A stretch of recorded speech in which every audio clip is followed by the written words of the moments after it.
Hello प्यारे students, कैसे आप सभी। Welcome back to J classy Meerut. मेरा नाम है शिवांश और जैसे कि आप सभी स्टूडेंट्स जानते हैं, मैं लेकर आ चुका हूं B Tech computer science fourth semester students के लिए ऑपरेटिंग सिस्टम की वन शॉट वीडियो। तो जैसे कि आप सभी स्टूडेंट्स जानते हैं कि लास्ट वन शॉट वीडियो में हमने यूनिट 1 को अच्छे से कवर कर लिया है एंड यूनिट 1 के जितने भी इंपॉर्टेंट क्वेश्चन है हमने उन सभी क्वेश्चंस को भी अच्छे से कवर कर लिया है। एंड इसी सीरीज में आगे बढ़ते हुए आज मैं लेकर आ चुका हूं ऑपरेटिंग सिस्टम की यूनिट सेकंड कंकरेंट प्रोसेस की वन शॉट वीडियो। तो आज इस वन शॉट वीडियो में हम B Tech computer science operating system का फोर्थ सेमेस्टर का जो सिलेबस है ऑपरेटिंग सिस्टम, उसकी यूनिट सेकंड है कंकरेंट प्रोसेसेस। तो कंकरेंट प्रोसेस की वन शॉट वीडियो मैं आपके लिए लेकर आ चुका हूं। तो आज की इस वन शॉट वीडियो में हम यूनिट सेकंड जितना भी सिलेबस है उस सभी सिलेबस को कवर करने वाले हैं।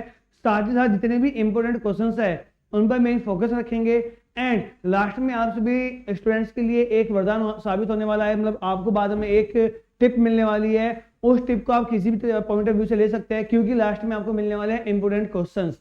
तो अगर आप वीडियो को लास्ट तक अच्छे से देखते हैं, पूरी वीडियो देखते हैं, तो बाद में आपको इंपोर्टेंट क्वेश्चंस मिलेंगे जो कि एग्जाम में आते हैं। एग्जाम में आने के पूरे चांसेस उन क्वेश्चंस के रहते हैं। तो ज्यादा देर ना करते हुए फटाफट से आज की इस वन शॉट वीडियो को स्टार्ट करते हैं। बट आज की इस वन शॉट वीडियो को स्टार्ट करने से पहले अगर आप जे क्लासी मेरठ के यूट्यूब चैनल पर नए हैं तो फटाफट से वीडियो को लाइक करके चैनल को सब्सक्राइब करके बेल आइकन जरूर प्रेस कीजिएगा ताकि आने वाली वीडियो को लेटेस्ट अपडेट आपको मिलते रहे।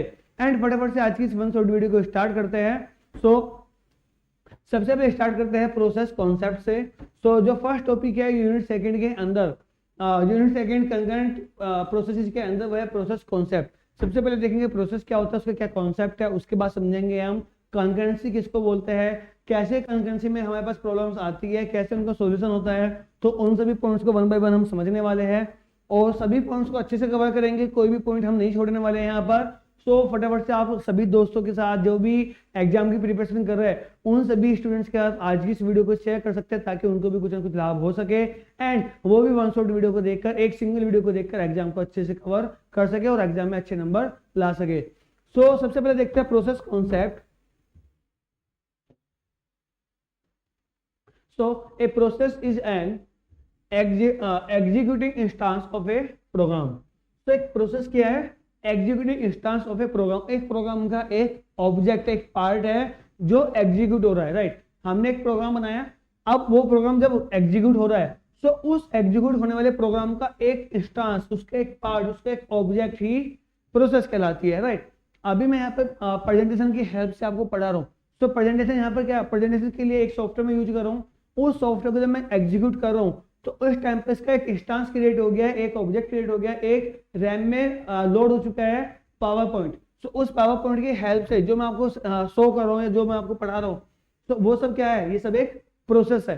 Right, so a process is an executive instance of a program. जब कोई प्रोग्राम एग्जीक्यूट हो रहा होता है उसको, उसी को हम प्रोसेस बोल सकते हैं। बहुत सारे अलग अलग डेफिनेशन है। अगर हम जनरली बोले, जब कोई प्रोग्राम, जब तक वो हार्ड डिस्क में है तब तक वो एक प्रोग्राम है। राइट, जब तक वो सेकेंडरी मेमोरी के अंदर है तब तक वो एक प्रोग्राम है। जिस टाइम पर वो एग्जीक्यूट होना स्टार्ट हो जाता है उसी को हम प्रोसेस बोलते हैं। काफी सिंपल सा अगर हम डेफिनेशन की बात करें, so a process is an executive instance of a program. जब तक कोई प्रोग्राम, जब तक कोई कोड सेकेंडरी मेमोरी के अंदर स्टोर है तब तक वह प्रोग्राम है। जैसे ही वो रैम के अंदर लोड हो जाएगा, वो रनिंग प्रोसेस में आ जाएगा, रनिंग स्टेट में आ जाएगा, उसको हम प्रोसेस बोल देंगे। Right, now it is more than just the program code. It is more than just the program code, it also includes the current activity, right, which consist of program counter, registers, variables, open files and the program stack, which consist of program counter। इससे पहले लिखते हैं it is more than just the program code। ये सिर्फ एक program code नहीं है, इससे काफी ज्यादा है। It also includes the current activity. ये इसके अंदर करंट एक्टिविटी होती है कि अभी करंट में क्या चल रहा है। एक प्रोसेस के अंदर जो भी करंट एक्टिविटी होती है उसको स्टोर करके रखता है, उसके अंदर स्टोर होती है। Which consist of program counter. अब जब भी कोई एक प्रोसेस चल रही है तो उस प्रोसेस के लिए एक प्रोग्राम काउंटर भी क्या होगा, कहीं ना कहीं कंसिस्ट हो रहा होगा, कहीं ना कहीं यूज हो रहा होगा। राइट, रजिस्टर्स कुछ यूज हो रहे होंगे, कुछ वेरिएबल्स यूज होंगे, कुछ फाइल्स ओपन होगी एंड एक प्रोग्राम स्टैक भी यूज हो रहा होगा। तो हम एक प्रोसेस को सिर्फ एक प्रोग्राम नहीं बोल तो सकते हैं, जब तक एक प्रोग्राम, फिर से समझ लिए, जब तक एक कोड मेमोरी के अंदर, सेकेंडरी मेमोरी के अंदर रखा हुआ है, तब तक वह एक प्रोग्राम है। जैसे वो रैम में लोड हो जाएगा वो एक प्रोसेस बन जाएगा, और जब वो रैम में लोड होगा उस टाइम पर क्या क्या होगा, करंट एक्टिविटी भी होगी, प्रोग्राम काउंटर भी यूज हो रहा होगा। अब प्रोग्राम काउंटर क्या होता है वो आप सभी ने पढ़ा होगा कंप्यूटर आर्किटेक्चर के अंदर, उस पर हम डिटेल में नहीं जाएंगे। फिर से रजिस्टर्स यूज हो रहे होंगे, कुछ वेरिएबल्स यूज हो रहे होंगे, ओपन, कुछ फाइल्स ओपन होगी, और एक प्रोग्राम स्टैक भी वहां पर यूज हो रहा होगा। प्रोग्राम स्टैक में कुछ प्रोसेस होगी जो स्टैक के प्रिंसिपल के अकॉर्डिंग, राइट, लीफो के अकॉर्डिंग एग्जीक्यूट हो रही होंगी। सो एक प्रोसेस में ये सब चीजें होती है। प्रोसेस सिर्फ ये नहीं है कि एक कोड हमने बना दिया और वो है एग्जीक्यूट हो रहा है, right. Now key components of a process, एक प्रोसेस के क्या क्या की कंपोनेंट्स होते हैं। So first one is program code. सो प्रोसेस क्या है, एक प्रोग्राम है, हालांकि प्रोग्राम से ज्यादा है, बट कहना चाहिए एक प्रोग्राम भी है। सो उस प्रोग्राम को कोई ना कोई कोड भी होगा।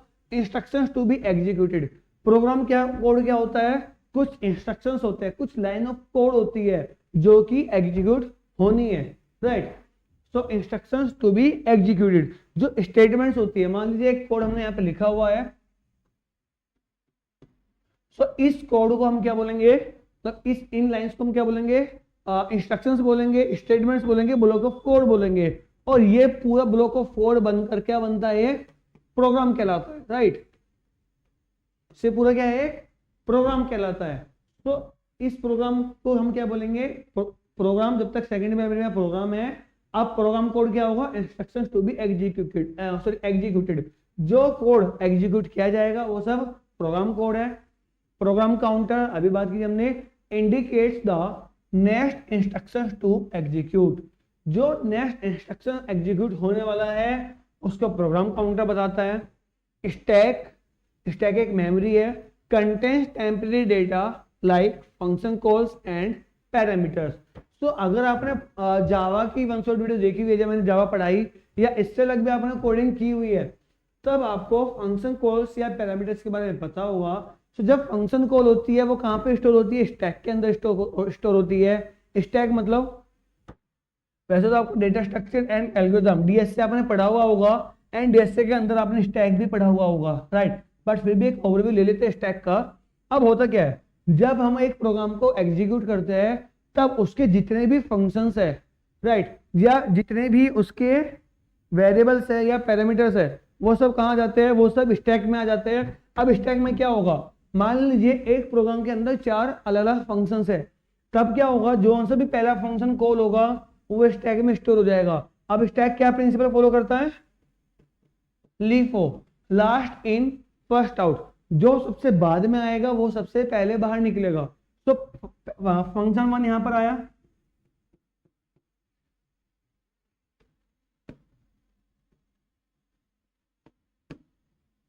फंक्शन 1 यहां पर आ चुका है। अब दूसरे फंक्शन जैसे ही कॉल होगा तो दूसरा फंक्शन आ जाएगा। अब पहले फंक्शन से हमारा एग्जीक्यूशन खत्म हो जाएगा।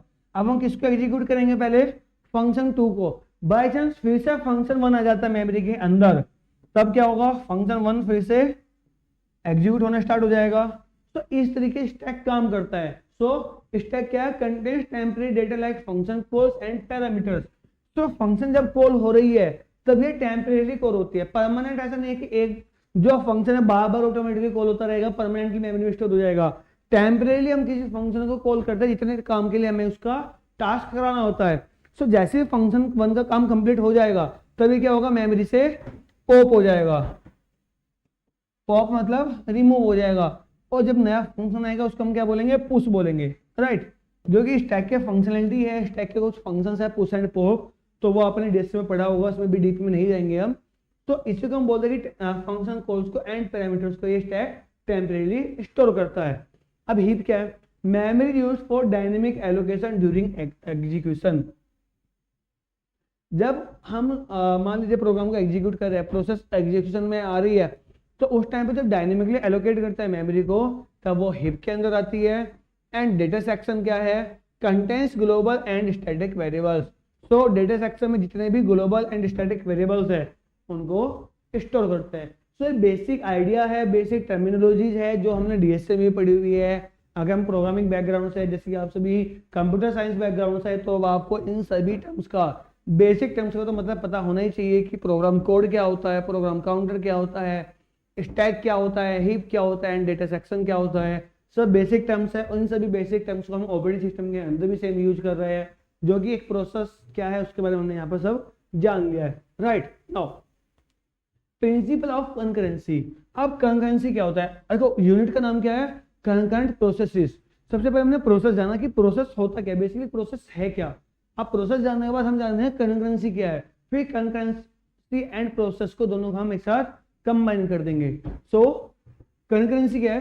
Concurrency is the ability of an operating system to allow multiple processes और threads to execute during the same period of time, either truly simultaneously on multi-core systems or through time slicing on single core systems.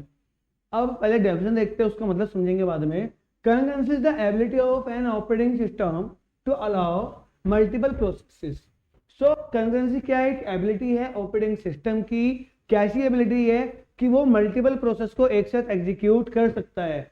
जब एक operating system बहुत सारी process को एक साथ execute कर सकता है, उसी को हम कंकरेंसी बोलते हैं। राइट, यहाँ पे लिखा है same period of time, same time पर।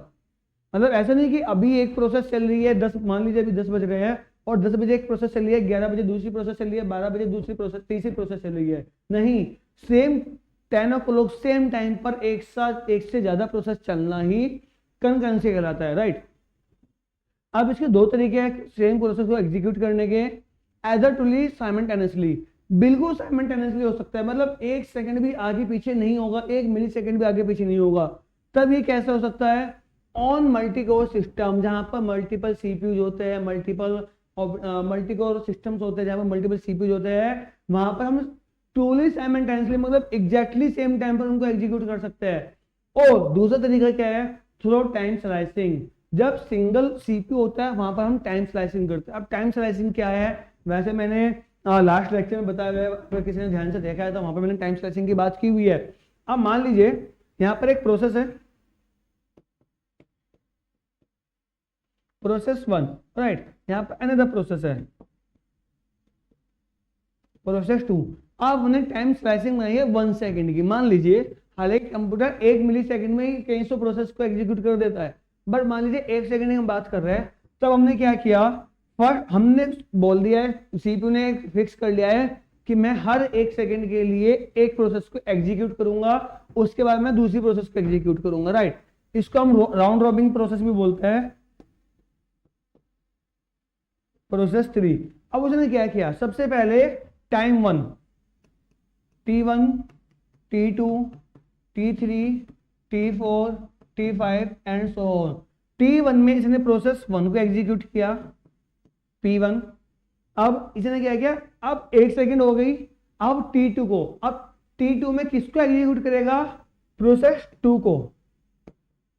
राइट, प्रोसेस 2 को एग्जीक्यूट किया। अब T3 में क्या करेगा? 1 सेकंड में P1 को किया, अब P1 को उसने वापस भेज दिया किसके अंदर? किसके अंदर भेजते हैं? क्यू के अंदर, सॉरी माफ कीजिए स्टूडेंट्स, थोड़ा आगे पीछे हो जाता है। तो क्यू के अंदर प्रोसेस P1 को वापस भेज दिया। अब P2 आ गई, अब P2 को एग्जीक्यूट करेंगे। अब 1 सेकंड का इसको टाइम दिया, सीपीयू को टाइम दिया। अब T2 को हमने फिर से क्यू में वापस भेज दिया। अब हम T3 पर क्या एग्जीक्यूट करेंगे? P3 को एग्जीक्यूट करेंगे। मान लीजिए 3 ही प्रोसेस चल रही है। अब जैसे 3 प्रोसेस का काम कंप्लीट हो जाएगा, फिर से हम किस पर जाएंगे? प्रोसेस 1 पर। T4 में क्या करेंगे? हम फिर से P1 को एग्जीक्यूट करेंगे एंड T5 में फिर से P2 को एग्जीक्यूट करेंगे एंड ये प्रोसेस चलती रहेगी। अब यहाँ पर आपको लग रहा होगा कि काफी स्लो काम हो रहा है, एक बार में एक प्रोसेस एग्जीक्यूट हो रही है। बट अगर मैं आपको बताऊं कि अगर आप मुझे भी सुन पा रहे हैं, देख पा रहे हैं, तो ये क्या हो रहा है? ये भी कंकरेंट प्रोसेस ही है, क्योंकि आपके मोबाइल के अंदर, आपके लैपटॉप के अंदर, आपके कंप्यूटर के अंदर सिंगल सीपीयू है। वो सिंगल सीपीयू आपको डिस्प्ले पर विजुअल्स भी दिखा रहा है, वो आपको स्पीकर के थ्रू, ईयरफोन, हेडफोन, किसी की भी थ्रू आपको वॉइस भी सुना रहा है। तो ये क्या कर रहा है? बहुत फ्रीक्वेंटली मिली सेकेंड से भी, मिली सेकेंड मतलब बहुत नैनो सेकेंड्स के अंदर इतनी फ्रीक्वेंटली स्विच कर रहा है नैनो सेकेंड्स के अंदर कि मैं आपको सेम टाइम पर बोलता हुआ भी नजर आ रहा हूँ, सेम टाइम पर आपको आवाज भी सुन रही है। हालांकि आपका सीपीयू एक बार में या तो आपको दिखा रहा है, मुझे मतलब मैं आपको देख पा रहा हूँ, तब आप मुझे देख पा रहे हैं एक टाइम में या मुझे सुन पा रहे हैं, बट आपका सीपीयू जो है फर्स्ट प्रोसेस कर रहा है कि आपको लग रहा है कि आप मुझे एक ही टाइम पर देख भी पा रहे हैं और एक ही टाइम पर सुन भी पा रहे हैं। ये बहुत अच्छा एग्जांपल, रियल लाइफ एग्जांपल मैं आपको दे रहा हूं। तो इसी को हम टाइम स्लाइसिंग बोलते हैं। तो कंकरेंसी फिर से समझते हैं, कंकरेंसी क्या है? एक एबिलिटी है एक ऑपरेटिंग सिस्टम की जहां पर हम क्या करते हैं, मल्टीपल प्रोसेस को एक साथ एग्जीक्यूट करते हैं। दो तरीके हमारे पास, यहाँ पे मल्टीपल प्रोसेस भी कर सकते हैं और थ्रेड्स भी बोल सकते हैं। थ्रेड्स क्या होता है, लास्ट लेक्चर हमने देखा हुआ है, सेम पीरियड ऑफ टाइम पर साइमल्टेनियसली अगर हमारे पास दो सीपीयू है, अब दो या दो से ज्यादा सीपीयू की बात हमने यहाँ पे की है। अब अगर यहाँ पे दो सीपीयू हम यूज कर रहे हैं, सॉरी तीन सीपीयू यूज कर रहे हैं, राइट, सीपीयू 1 है हमारे पास, सीपीयू 2 है एंड सीपीयू 3 है। अब जब तीन सीपीयू है, तीन ही प्रोसेस है, तो क्या हमें टाइम स्लाइसिंग की रिक्वायरमेंट होगी? नहीं होगी, हम तीनों प्रोसेस को एक साथ एग्जीक्यूट कर सकते हैं। बट जब हमारे पास सिंगल सीपीयू है, राइट, दो सीपीयू नहीं है, सिर्फ सिंगल सीपीयू है, तब क्या होगा, हम टाइम स्लाइसिंग कर देंगे और उसको काफी फास्ट, काफी फ्रीक्वेंटली सीपीयू काफी फ्रीक्वेंटली आप स्विच करेगा और हमारे प्रोसेस काफी जल्दी एग्जीक्यूट हो जाएगी। अगर इसका एक एग्जांपल के लिए आ जाए तो हम बोल सकते हैं राउंड रॉबिन शेड्यूलिंग, इसके लिए हम यूज करते हैं। क्या यूज करते हैं? Round robin. एक वर्ड यूज याद रखिएगा, आगे इसके बारे में समझेंगे, राउंड रॉबिन, राइट। सो राउंड रॉबिन के बारे में हम समझेंगे, याद रखिएगा स्टूडेंट्स आगे। अब एक छोटा सा एग्जांपल मेरे दिमाग में भी याद आ गया है। आपने अगर कभी चेस खेला है, ठीक है, सो आपने लूडो भी खेला होगा, आपने चेस भी खेला होगा बचपन में, हो सकता है अभी भी खेलते हो आप। तो लूडो में आपने देखा होगा कि लूडो एक फेयर गेम नहीं है, राइट। लूडो फेयर गेम कैसा नहीं है? क्योंकि मान लीजिए आप दो प्लेयर वहां पे खेले, प्लेयर 1 ने स्टार्ट किया, आप प्लेयर 1 की मतलब स्टार्टिंग नहीं हुई, आप प्लेयर 2 पे आ गया, ठीक है, 6 नहीं आया है ओपन करने के लिए, स्टार्टिंग के लिए, अब प्लेयर 2 उसको एग्जीक्यूट कर रहा है, तो प्लेयर 2 अब इसको खेलेगा। प्लेयर 2 ने जैसे अपनी चाल चली, मान लीजिए 6 आ गए, तब उसने क्या हुआ, प्लेयर 2 ने अपनी चाल चलनी स्टार्ट कर दी। अब 6 आते इसकी एक जो हम गिट्टी बोलते हैं हिंदी में बेसिकली, जो इसकी गिट्टी है वो उसकी मतलब ओपन हो गई, अब वो उसको मतलब चला सकता है। अब वो फिर से चलेगा, प्रोसेस 2 अपनी चाल फिर से चलेगा, मतलब फिर से 6 आ गए, फिर प्रोसेस 2 फिर से चाल चलेगा। तब क्या हो रहा है, यहाँ पे राउंड रॉबिन फंक्शन नहीं है, प्रोसेस 2 मल्टीपल टाइम एक प्रोसेस को एग्जीक्यूट कर पा रहा है, यानी जो टाइम है प्रोसेस 2 के पास ज्यादा जा रहा है। लेकिन अगर आपने चेस प्ले किया होगा, चेस एक ऐसा गेम है जहां पर टाइम स्लाइसिंग होती है, जहां पर राउंड रॉबिन फैशन में हम गेम खेलते हैं। और चेस को हम सबसे ज्यादा बोल सकते हैं कि ये बिल्कुल भी बायस गेम नहीं है, यहाँ पे बिल्कुल भी पार्शलिटी नहीं होती, वहां पर हर बार एक प्लेयर को सिर्फ एक ही मौका मिलता है चलने के लिए, चाहे वो कुछ भी करे, चाहे वो चेकमेट करे, चाहे वो कुछ भी करे, उसको हमेशा सिर्फ एक ही टाइम स्लाइस मिलेगी। तो हम चेस को बोल सकते हैं कि बिल्कुल कहीं भी वहां पर मतलब पार्शलिटी नहीं होती और ये एक फेयर गेम है। जबकि लूडो अगर आपने खेला तो लूडो एक फेयर गेम नहीं है, राइट। सो ये भी एक चेस भी टाइम स्लाइसिंग का या राउंड रॉबिन का एक एग्जांपल है। आगे बढ़ते हैं फटाफट से। Why concurrency is needed? अब कंकरेंसी की रिक्वायरमेंट क्यों है, क्यों ये जरूरी है?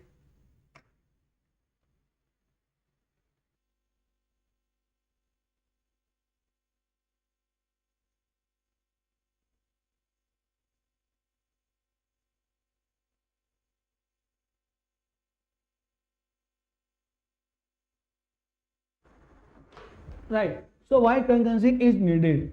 To efficiently utilize CPU and other resources.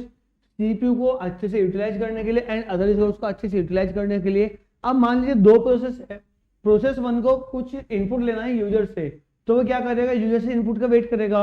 अब यूजर कितना भी फास्ट हो, उसको 1 सेकेंड 1 मिली सेकेंड कुछ तो समय लगेगा, उस टाइम पर सीपीयू फ्री ना रहे, सीपीयू वेस्ट ना हो, टाइम उसका वेस्ट ना हो, उस टाइम पर हम दूसरी प्रोसेस को एग्जीक्यूट कर लेते हैं। इसीलिए हम बोलते हैं कि सीपीयू को अच्छे से यूटिलाइजेशन हो जाता है।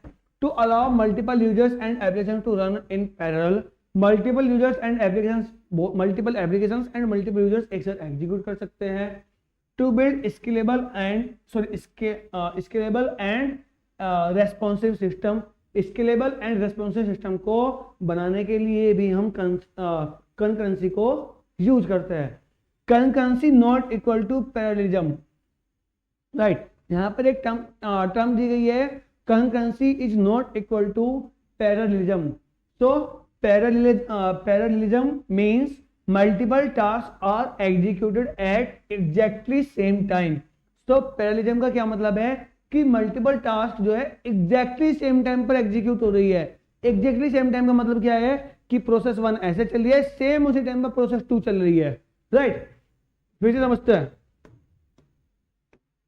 जैसे हमने बात की थी स्लाइसिंग की, यहाँ पे P1 है, फिर यहाँ पर P2 है। नहीं, जब हम बात कर रहे हैं पैरेललिज्म की, पैरेललिज्म का मतलब है कि दो प्रोसेस एक साथ एग्जीक्यूट हो रही है, एक साथ एग्जीक्यूट होना सेम टाइम पर, T1 पर, यहाँ पे भी ये भी सेम T1 T2 पर सेम दोनों, ये P1 है एंड ये P2 है, सेम टाइम पर एग्जीक्यूट हो रही है। चलो दूसरा डायग्राम समझते हैं, ये अच्छा डायग्राम नहीं लग रहा मुझे भी, पता नहीं क्या बन गया है, कोई बात नहीं, राइट। फिर से समझते हैं पैरेललिज्म का क्या मतलब हुआ। T1 समय पर T1 भी एग्जीक्यूट हो रही है एंड P2 भी एग्जीक्यूट हो रही है, ये रहा अच्छा डायग्राम, राइट। इसको हम पैरेललिज्म बोलते हैं। एंड सेम T2 समय पर P1 एग्जीक्यूट हो रही है एंड P2 एग्जीक्यूट हो रही है, ये है पैरेललिज्म। अब कंकरेंसी क्या है, refers to task that program without necessary being simultaneous. Concurrency है कि साइमल्टेनियस होने की रिक्वायरमेंट नहीं है, एक साथ एग्जीक्यूट होने की रिक्वायरमेंट नहीं है, बट इतना फास्ट हम एग्जीक्यूट करते हैं कि वो लगता है कि कंकरेंटली मतलब एक साथ एग्जीक्यूट हो रहे हैं। अगर हमें साइमल्टेनियसली इसको एग्जीक्यूट करना है, हमें मल्टीपल सीपीयू की रिक्वायरमेंट होगी। सिंगल सीपीयू की हेल्प से हम कभी भी मल्टीपल प्रोसेस को एक साथ एग्जीक्यूट नहीं कर सकते, हम पैरेललिज्म को अचीव नहीं कर सकते। पैरेललिज्म को अचीव करने के लिए हमें मल्टीपल सीपीयू की रिक्वायरमेंट होगी ही होगी, क्योंकि सीपीयू एक बार में सिर्फ एक ही टास्क को परफॉर्म कर सकता है। और कंकरेंसी का मतलब यह है कि यहाँ पे साइमल्टेनियस होने की रिक्वायरमेंट नहीं है, जबकि पैरेललिज्म में साइमल्टेनियस होना चाहिए, राइट। ये इसका मतलब है। नाउ प्रोसीजर कंज्यूमर प्रॉब्लम बहुत ज्यादा इंपॉर्टेंट है स्टूडेंट्स, ध्यान दीजिएगा, और एग्जाम में जरूर पूछा जाता है प्रोसीजर कंज्यूमर प्रॉब्लम के बारे में। तो प्रोसीजर कंज्यूमर प्रॉब्लम क्या है, a classic synchronization problem that demonstrate the need for communication between concurrent process.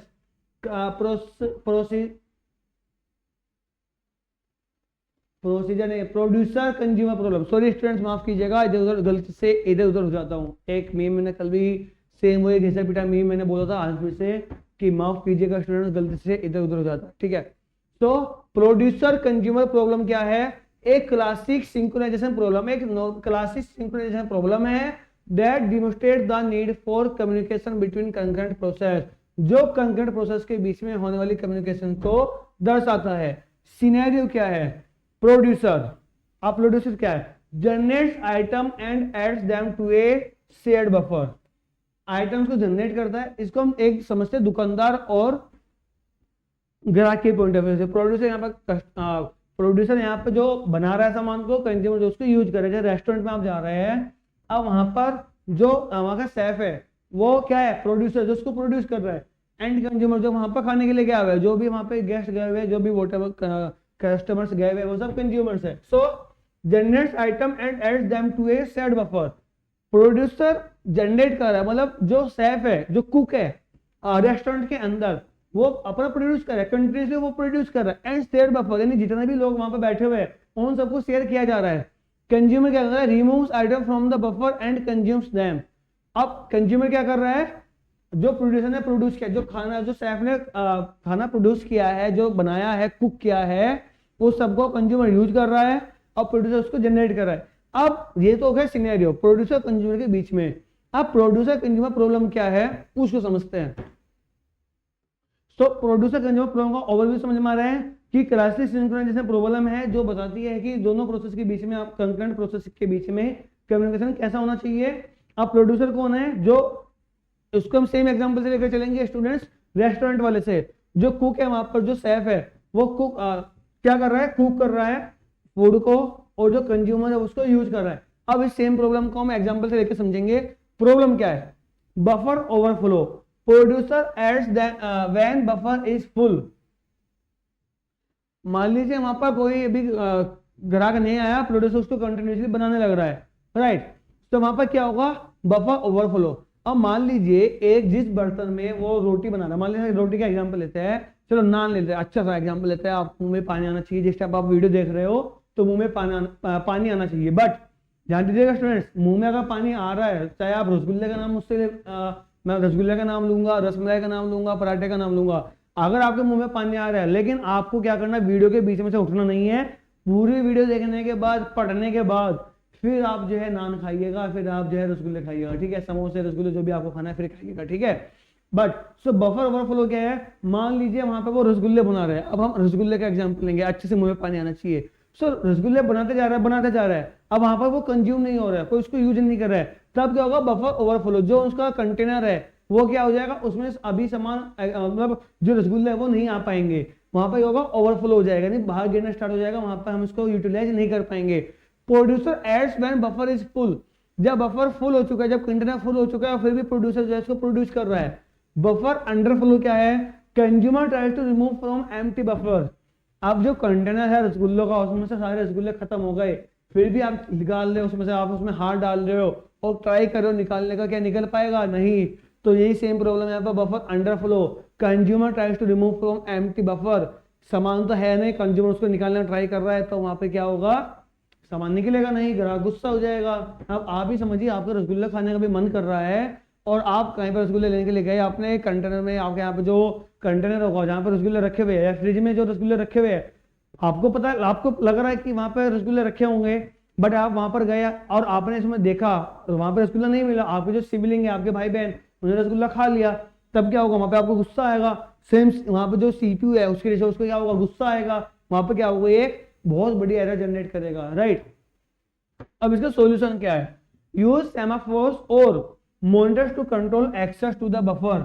हम सेमाफोर्स, यहाँ पे एक टर्म यूज किया है सेमाफोर्स, अब सेमाफोर्स क्या होता है उसको समझेंगे अभी, और monitors to control access the buffer, हम सेमाफोर को यूज करेंगे या मॉनिटर करेंगे कंट्रोल एक्सेस के लिए बफर को। One semaphore to count items, एक सेमाफोर आइटम्स को काउंट करने के लिए।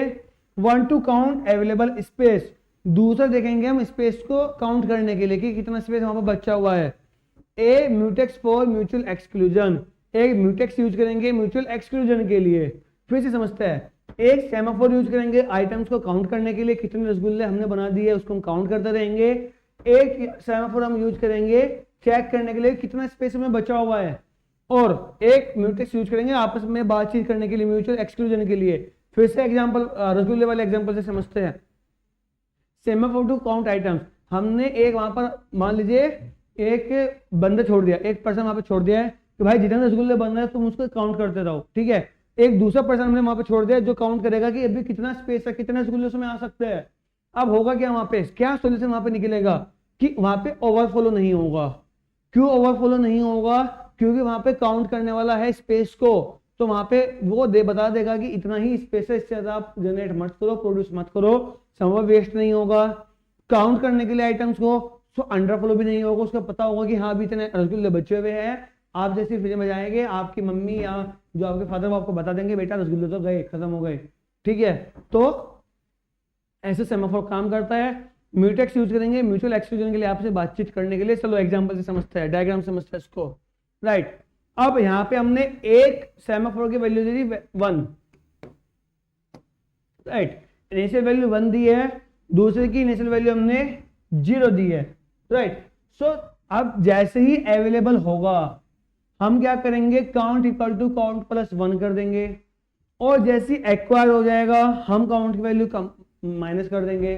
जैसे किसी ने उसको यूज किया काउंट की वैल्यू 1 कर दी, राइट, जैसे उसको किसी ने एक्वायर कर लिया काउंट की वैल्यू माइनस कर दी। सेम जब अनअवेलेबल हो जाएगा तब रिलीज में काउंट इक्वल टू 1, अगर काउंट इक्वल टू 1 है तो रिलीज कर देगा ये, और अगर एक्वायर है तो काउंट इक्वल टू 0 कर देगा, ठीक है।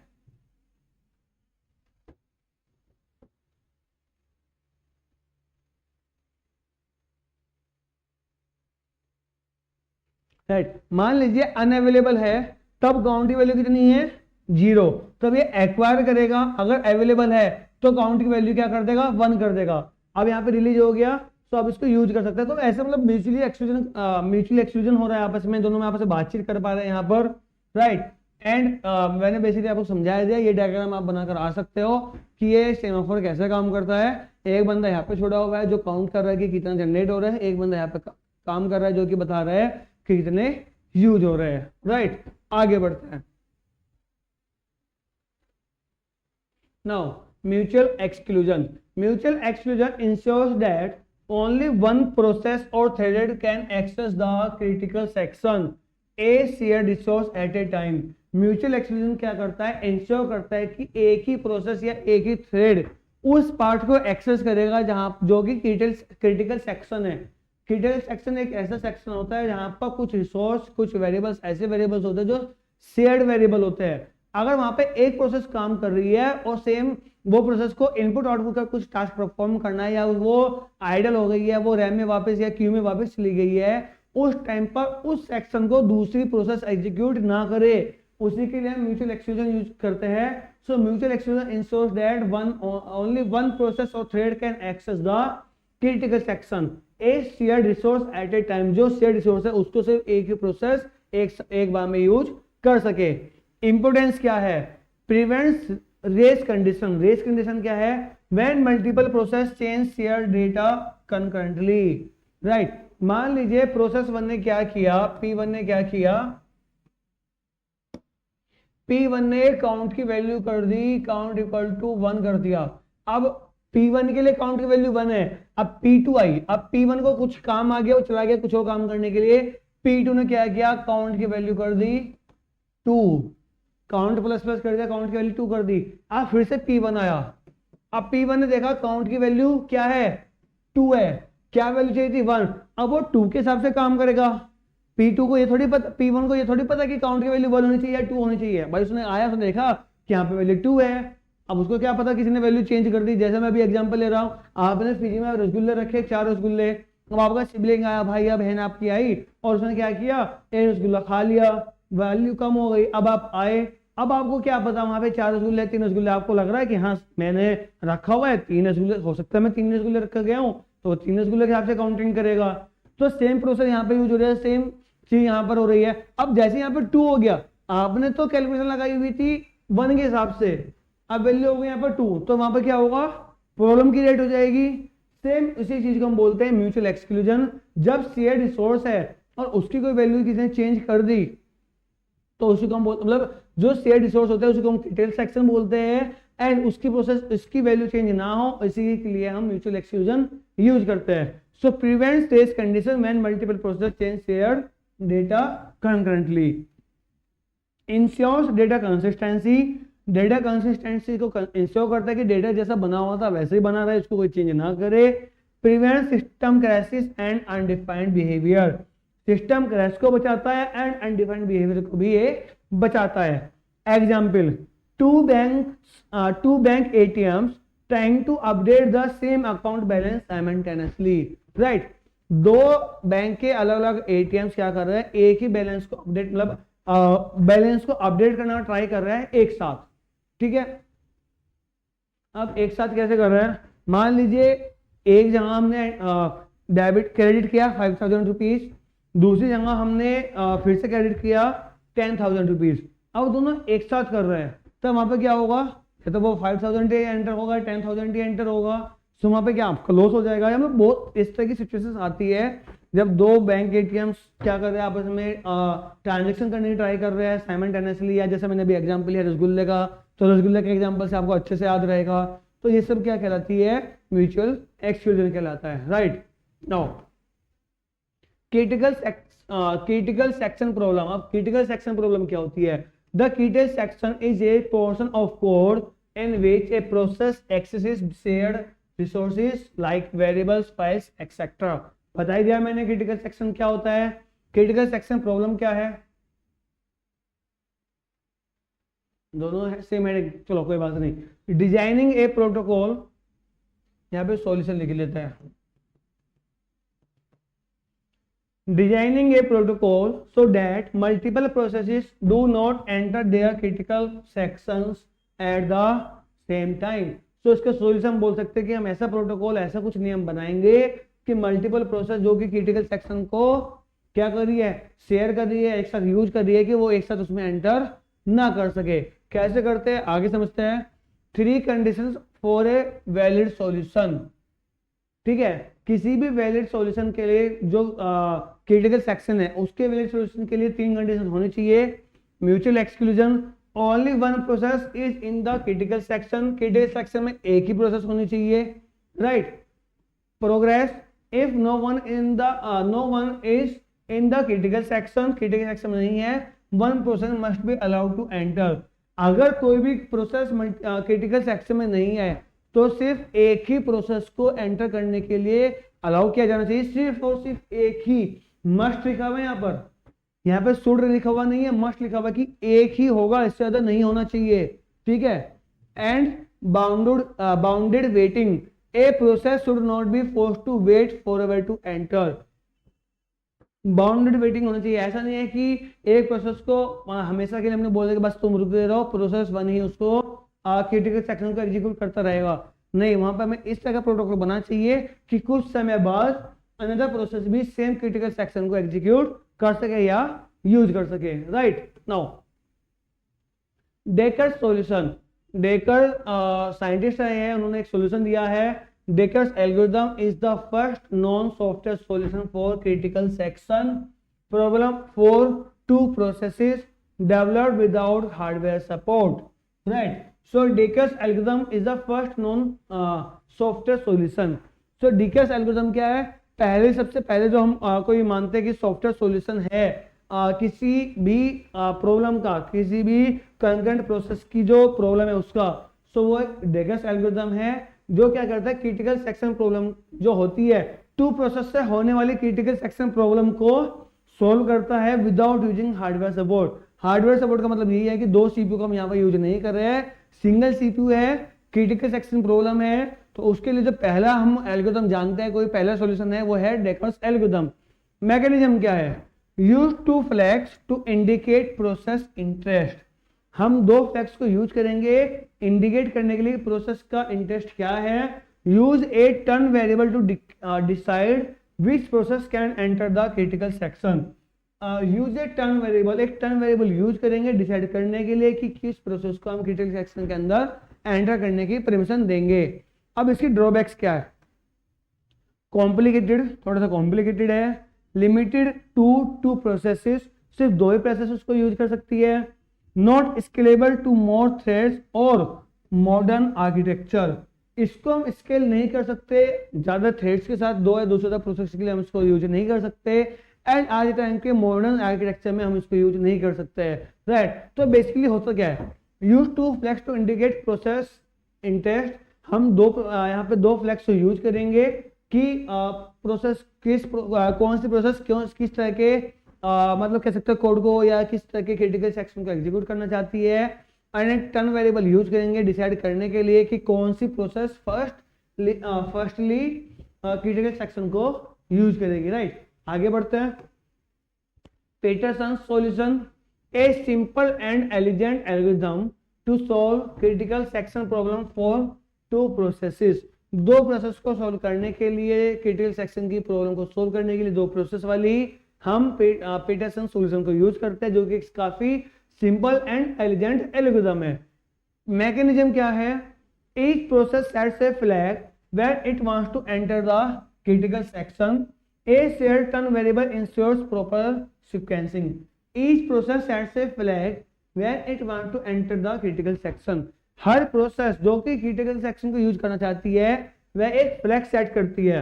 A shared turn variable ensures proper sequencing. एक हम टर्न वेरिएबल यूज करते हैं, शेयर्ड टर्न वेरिएबल जो दोनों प्रोसेस इसको यूज कर सकती है, वो वेरिएबल हम यूज करते हैं जो इंश्योर करता है कि प्रॉपर सीक्वेंसिंग हो रही है नहीं हो रही है, कि प्रोसेस बन गई तो अब वो देख लेगा कि अब टर्न की वैल्यू क्या हो जाएगी, प्रोसेस 1 के अकॉर्डिंग हो जाएगी। अब जब प्रोसेस 1 उसका काम कंप्लीट कर लेगी तब उसकी वैल्यू क्या हो जाएगी, टर्न वेरिएबल की प्रोसेस 2 हो जाएगी। अब प्रोसेस 2 क्रिटिकल सेक्शन को यूज कर रहा है क्योंकि उसका फ्लैग ट्रू हो गया है। जिस भी प्रोसेस का फ्लैग ट्रू हो जाएगा उसी को हम एग्जीक्यूट करेंगे। एडवांटेज क्या है? सॉफ्टवेयर ओनली सॉल्यूशन, यहाँ पर हम कोई हार्डवेयर यूज नहीं कर रहे हैं, सॉफ्टवेयर ओनली सॉल्यूशन है। Works on modern multiprocessor systems with memory visibility guarantees. meets all three requirements: mutual exclusion, progress and bounded waiting. Right now semaphore जिसकी हमने अभी बात की, जिसका हमने डायग्राम समझा था, वही सीमाफोर्स है. A semaphore is an integer based synchronization tool proposed by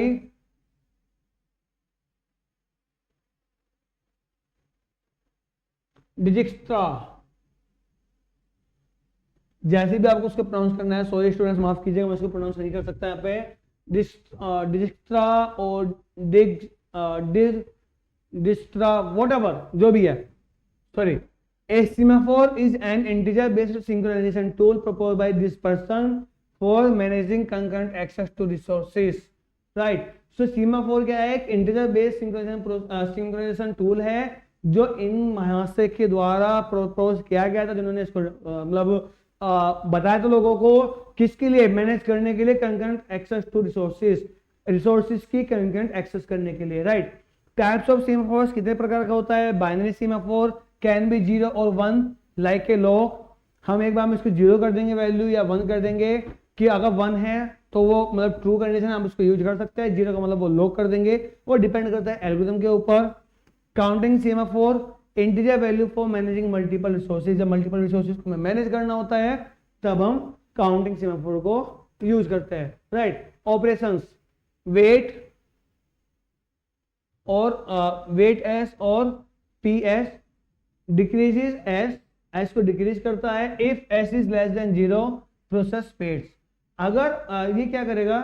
S को डिक्रीज कर देगा. वेट मेथड क्या करेगा? एस लेगा एज ए पैरामीटर, एस को क्या करेगा? डिक्रीज कर देगा. अगर एस 0 से छोटा है तब प्रोसेस क्या करेगी? वेट करेगी. सिग्नल एस और वी एस दो मेथड है. इंक्रीजेस एस, जो वी एस है या सिग्नल एस है वो एस को इंक्रीज करेगा. Wakes up waiting process if any. Process को वेकअप करेगा, उसको एग्जीक्यूट करेगा अगर कोई प्रोसेस है तो. राइट. यूज केस क्या है? Managing access to critical section, buffers, printers, database etcetera.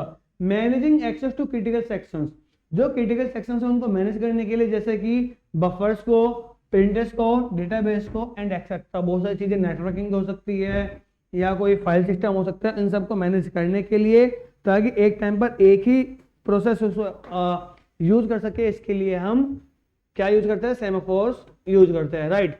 Test and set operation. A hardware based atomic operation use to achieve mutual exclusion. Hardware based atomic operation use किया जाता है mutual exclusion को achieve करने के लिए. How it works? Reads a memory location and sets it in one uninterruptible step. Test and set operation क्या करता है? रीड्स ए मेमोरी लोकेशन, एक मेमोरी लोकेशन को रीड करता है, एंड सेट इट, उसको सेट करता है, in one uninterruptible step. If value is false, अगर वैल्यू फॉल्स है, set it to true and enters critical section, उसकी वैल्यू ट्रू कर देगा एंड क्रिटिकल सेक्शन में एंटर कर जाएगा. अगर वह ट्रू है, लूप बीजी वेट, वो लूप में डाल देगा, उसको स्लीप में डाल देगा कि अब आप उसको यूज नहीं कर सकते. प्रोस क्या है, इसके क्या बेनिफिट्स है? Fast and hardware supported, fast and hardware supported है. कॉन्स क्या है? Causes busy waiting which waste CPU timing. Busy waiting को कॉज कर सकता है, मतलब जनरेट कर सकता है, या बिजी वेटिंग कर सकता है, जिससे क्या होगा? सीपीयू का टाइम वेस्ट होगा. Not suitable for systems with many processes. Multiple process होने, जो जिन सिस्टम में मल्टीपल प्रोसेस होती है उनके लिए सुटेबल नहीं है. Right. Classical problems in concurrency. These problems are used to illustrate common issues in process synchronization. क्या क्या प्रॉब्लम्स है? प्रोड्यूसर कंज्यूमर प्रॉब्लम ऑलरेडी जानकर आए, हम पढ़कर आए हैं. Dining philosopher problem, sleeping bar problem and readers writer problem. बहुत ज्यादा इंपोर्टेंट चारों प्रॉब्लम ये होने वाली है स्टूडेंट्स. कोई भी एक प्रॉब्लम एग्जाम में आएगी ही आएगी, 100% गारंटी है, कोई ना कोई एक प्रॉब्लम एग्जाम में आएगी. आज चारों प्रॉब्लम हम समझने वाले हैं. तो क्लासिकल प्रॉब्लम्स जो यूज की जाती है कंकरेंसी में, जो आती है, उनके बारे में हम जान रहे हैं. These problems are used to illustrate common issues in process synchronization. ये वो सभी प्रॉब्लम्स है जो कि प्रोसेस सिंक्रोनाइजेशन में होती है, मतलब प्रोसेस सिंक्रोनाइजेशन में हमें क्या कहते हैं कि occur होती है, right. So why we study them, हम क्यों इनको पढ़ रहे हैं? They simulate real world synchronization issues, real world synchronization issues को ये बताते हैं। They helps us design deadlock free and starvation free systems, ये हमें deadlock free and starvation free system बनाने के लिए, बिल्ड करने के लिए हेल्प करता है। चारों प्रॉब्लम को समझते हैं, फिर आपको समझ में आ जाएगा कि क्लासिक प्रॉब्लम क्या होती है एंड सिंक्रोनाइजेशन क्या होता है। जैसे आप इन चारों प्रॉब्लम का मतलब समझ गए होंगे, आपको ऑटोमेटिकली प्रॉपर सिंक्रोनाइजेशन, जो आज की इस वीडियो का प्रॉपर जितना भी कंकरेंट प्रोसेसेस का जितना भी कॉन्सेप्ट है, इन चारों प्रॉब्लम को समझते ही आपको आ जाएगा समझ में, राइट। बढ़ते हैं one by one. Sleeping bar problem. Okay, so आज अभी जो हम सिर्फ पढ़ने वाले हैं स्लीपिंग बार प्रॉब्लम पढ़ रहे हैं। डाइनिंग फ्लोर पे प्रॉब्लम हो सकता है मिस हो गया, कोई बात नहीं, आगे की वीडियो में कवर कर लेंगे। एंड रीडर्स राइटर प्रॉब्लम भी हम आगे वीडियो में कवर कर लेंगे। प्रोड्यूसर कंज्यूमर प्रॉब्लम ऑलरेडी हमने पढ़ लिया है, अब पढ़ते हैं स्लीपिंग बार प्रॉब्लम क्या है। Sleeping bar problem, a problem describing synchronization between a barber a and multiple customers in barber shop. एक प्रॉब्लम है जो डिस्क्राइब करता है सिंक्रोनाइजेशन को एक बार्बर के बीच में एंड मल्टीपल कस्टमर्स को बार्बर की शॉप के बीच में। सिनेरियो क्या है?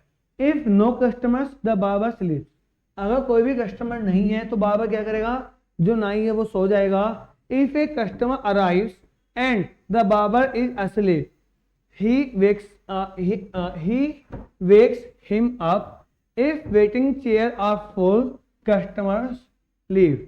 देखो, अगर कोई कस्टमर नहीं है तो बाबर क्या करेगा? सो जाएगा। अगर कोई कस्टमर आता है एंड बाबर क्या है, अभी भी सो रहा है, तो ये क्या करेगा? उसको उठाएगा। जो कस्टमर उसको उठाएगा, भाई उठ जा, मैं आ चुका हूँ, मेरा मतलब कटिंग वगैरह कर दे, शेविंग वगैरह कर दे। If waiting chair are full, अब उसकी जो वेटिंग चेयर है, आप अगर नॉर्मली कहीं नाई की दुकान पर जाते हैं, बार्बर शॉप पर जाते हैं, तो वहाँ पे कुछ वेटिंग चेयर्स होते हैं, 2 चेयर हो सकते हैं, 4 चेयर हो सकते हैं, 8 चेयर हो सकते हैं, लिमिटेड चेयर्स होती है। अगर वो सभी फिल हो गई तब क्या होगा? कस्टमर लीव कर जाएगा। ये एक रियल वर्ल्ड प्रॉब्लम है जो कि रियल वर्ल्ड में ओकर होती है। सेम इसी प्रॉब्लम को हम सिंक्रोनाइजेशन से समझ सकते हैं कि एक बार में सीपीयू, बार्बर को ना सिंगल बार्बर है, एक बार में सिर्फ एक ही प्रोसेस को एग्जीक्यूट कर पा रहा है। अगर हमारे पास क्यू फुल हो गया, ठीक है, ये क्या लाइन लगी हुई है वहां पर, वो क्यू फुल हो गया, तब ये कस्टमर लीव हो जाएंगे, वहां से कस्टमर चले जाएंगे। चैलेंजेस, क्या क्या चैलेंजेस आते हैं? Ensure synchronization between customer and barber threads, customer और बार्बर के बीच में सिंक्रोनाइजेशन को ensure synchronization between customer and barber threads, avoid race condition and waiting room overflow, right. Solution क्या है? Use semaphores to manage chair, customer count and barber availability, right. Now inter process communication, IPC, inter process communication is a mechanism that allows processes to exchange data and coordinates their actions. Inter process communication क्या है? एक mechanism है that allows process to exchange, जो process को allow करता है exchange करने के लिए, डेटा एंड कोऑर्डिनेट करने के लिए उनके एक्शंस को। टू मेन मेथड्स, दो मेन मेथड्स है, shared memory and message passing. Shared memory क्या करते हैं? फास्ट है, direct access to common memory areas, require synchronization, and message passing more structured, data sent by system calls. Applications क्या क्या है? Multi processing systems, distributed system and client server model, right. Now IPC models and schemes.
माफ कीजिएगा students, कुछ technical issue के कारण video की voice बंद थी। फिर से समझते हैं, कोई बात नहीं, हो जाता है, ठीक है।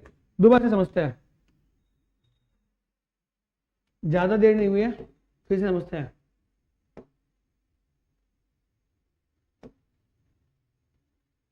Right, so IPC models and scheme से समझना ट्राई करते हैं। शायद यहीं से ही टेक्निकल इशू आता है, यहीं से वॉइस ब्रेक हो गई थी। फिर से देखते हैं, ठीक है, कोई नहीं, 5 मिनट में फटाफट समझ लेते हैं सब चीजों को। So IPC model and scheme क्या है? शेयर्ड मेमोरी मॉडल है।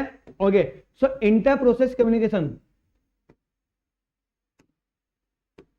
इंटर प्रोसेस कम्युनिकेशन जिसको हम शॉर्ट में आईपीसी के बोलते हैं, क्या है? Inter process communication is a mechanism that allows process to exchange data and coordinates their action. Inter process communication क्या है? एक मैकेनिज्म है जो हमें अलाउ करता है प्रोसेस को एक्सचेंज करने के लिए, exchange data and coordinates their action. जो प्रोसेस के बीच में डेटा एक्सचेंज करने के लिए एंड आपस में कोऑर्डिनेट करने के लिए, एक्शंस के बीच में कोऑर्डिनेट करने के लिए हमें अलाउ करता है। 2 मेन मेथड्स है, shared memory and message passing. अब शेयर्ड मेमोरी क्या होता है? फास्ट होता है, direct access to common memory area and require synchronization. समझेंगे अभी शेयर्ड मेमोरी क्या होता है। एंड मैसेज पासिंग क्या करता है? मोर स्ट्रक्चर्ड, ज्यादा स्ट्रक्चर्ड है, and data send bye system calls. जो डेटा है वो सिस्टम कॉल के थ्रू शेयर किया जाता है। एप्लीकेशन की अगर हम बात करें, मल्टी प्रोसेसिंग सिस्टम्स में यूज किया जाता है, डिस्ट्रीब्यूटेड सिस्टम्स में यूज किया जाता है, एंड क्लाइंट सर्वर मॉडल्स में यूज किया जाता है। Right, so IPC model and schemes क्या क्या है? Shared memory model, memory is mapped and shared between processes. So shared memory model में क्या करते हैं? मेमोरी को मैप किया जाता है एंड शेयर किया जाता है प्रोसेस के बीच में। Efficient but needs log semaphore for safety. Efficient है बट लॉग या सेमाफोर को हम यूज करते हैं सेफ्टी के लिए। अब मान लीजिए एक ही मेमोरी को 2 प्रोसेस यूज कर रहे हैं, अब वो प्रोसेस, कोई भी एक प्रोसेस मेमोरी में डेटा को चेंज ना कर दे, उसके लिए हम लॉग से सेमाफोर को यूज करते हैं। दूसरा मेथड है मैसेज पासिंग मॉडल, जहां पर हम क्या करते हैं? Process and receive message using system calls. Process क्या करते हैं? जो डेटा को रिसीव करती है एंड सेंड करते हैं, मैसेज को जो सेंड करते हैं, रिसीव करते हैं, with the help of system call करती है। इजियर टू इंप्लीमेंट, आसान है इंप्लीमेंट करना, सेफर है बट स्लो है then the share, slower than shared memory. Shared memory के मुकाबले ये स्लो हो जाता है। राइट, आईपीसी स्कीम्स क्या क्या होता है? Direct communication and indirect communication. Direct communication में प्रोसेस क्या करती है? Must known each other identities. So direct communication में जो प्रोसेस है वो एक दूसरे की आइडेंटिटी को जानना चाहिए। मतलब अगर आप किसी से कम्युनिकेट करना चाहते हैं, अगर आपको वो, आप उस पर्सन को जानते हैं या आपके पास उसका मोबाइल नंबर है या आप उसकी पास आपके पास उसकी आइडेंटिटी है, तभी आप उससे कम्युनिकेट कर सकते हैं। इनडायरेक्ट कम्युनिकेशन में क्या होता है? यूज ए मेल बॉक्स और port to send receive messages. एक मेल बॉक्स या पोर्ट हम यूज करते हैं मैसेज को पास करने के लिए कि हाँ ये मेल बॉक्स है, मैंने यहाँ पे एक मैसेज डाल दिया है, जो जिसको उसको रीड करना है वो आएगा, उसको रीड कर लेगा। Right, now process generation. Process generation refer to the creation of new processes from an existing system calls. तो प्रोसेस जनरेशन क्या है? रेफर करता है एक टर्म को, न्यू प्रोसेस को जनरेट करने के लिए। ऑलरेडी जब एक प्रोसेस है, उस प्रोसेस की हेल्प से जब हम न्यू प्रोसेस को जनरेट करते हैं, उसी को हम प्रोसेस जनरेशन बोलते हैं। की सिस्टम कॉल्स, क्या क्या मेन मेथड्स है जिनकी हेल्प से हम प्रोसेस जनरेशन करते हैं? Fork method creates a new process, child process को क्रिएट करता है फॉर्क मेथड। EXEC क्या करता है? Replace process memory with new program, जो प्रोसेस मेमोरी है उसको रिप्लेस कर देता है न्यू प्रोग्राम से। वेट मेथड क्या करता है? Parent wait for child to finish. Parent method क्या करता है? पेरेंट प्रोसेस क्या करता है? चाइल्ड प्रोसेस की फिनिश होने तक वेट करता है। एंड एग्जिट करता है, टर्मिनेट्स द प्रोसेस, जितनी प्रोसेस उसको टर्मिनेट कर देता है। Parent and child relationship, child inherits environment and file description from parent. Child inherit करता है एनवायरनमेंट्स को एंड फाइल डिस्क्रिप्शन को पेरेंट्स से। And each process gets a unique PID। हर जो प्रोसेस बनी हुई है, जितनी भी चाइल्ड प्रोसेस है, उन सबको एक यूनिक प्रोसेस ID मिलती है। राइट, समरी स्टूडेंट्स, यहाँ पर हम समरी की बात करेंगे। आज की पूरी वीडियो का समरी क्या है? So concurrent execution improve system performance and responsiveness. तो जो कंकरेंट एग्जीक्यूशन होता है वो इंप्रूव करता है सिस्टम की परफॉर्मेंस को एंड रेस्पॉन्सिवनेस को। Synchronization is critical to avoid race condition and ensure consistency. Synchronization critical है, जो जरूरी है रेस कंडीशन को अवॉइड करने के लिए एंड कंसिस्टेंसी को इंश्योर करने के लिए। Classical program like dining philosopher demonstrate potential issues. Classical problem जैसे डाइनिंग फिलोसफर क्या करता है, डिमोस्ट्रेट करता है पोटेंशियल इश्यूज को। And IPC and process creation are fundamental OS task. जो आईपीसी एंड प्रोसेस क्रिएशन है वो फंडामेंटल टास्क है किसी भी ऑपरेटिंग सिस्टम के। एंड यहाँ पर हमने कुछ इंपोर्टेंट क्वेश्चंस की बात की है। ये सभी वो इंपोर्टेंट क्वेश्चंस है स्टूडेंट्स जो एग्जाम में आ जाते हैं, चांसेस रहते हैं एग्जाम में आने के, कि what is the difference between concurrency and parallelism, define semaphore and explain its types, explain Peterson solution to critical section problem. इन सब के बारे में आपको बता चुका हूँ। Describe the dynamic philosophy of problem, ये मैंने आपको नहीं बताया, नेक्स्ट लेक्चर में आपको बता दूंगा नेक्स्ट वीडियो में। And what is massive passing in IPC, इन सब के बारे में मैं ऑलरेडी आपको बता चुका हूँ एंड इस वीडियो में भी मैंने अच्छे से कवर किए हुए हैं स्टूडेंट्स। तो आज की इस वन शॉट वीडियो को यहीं पर कंप्लीट करते हैं। आज की इस वन शॉट वीडियो में जितने भी इंपोर्टेंट क्वेश्चंस हैं जो कि एग्जाम में आते हैं उन सभी के बारे में हमने डिस्कस कर लिया है। And BTech computer science 4th semester के जो ऑपरेटिंग सिस्टम सब्जेक्ट है उसकी यूनिट सेकंड जितना भी सिलेबस है उसको हमने अच्छे से कवर कर लिया है।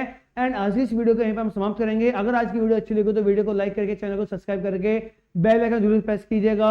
एंड फटाफट से जे क्लासेस के टेलीग्राम चैनल को भी आप ज्वाइन कर लीजिए ताकि लेटेस्ट अपडेट आपको मिलते रहे। आज ही इस वन शॉट वीडियो में इतना ही। जय हिंद, जय भारत।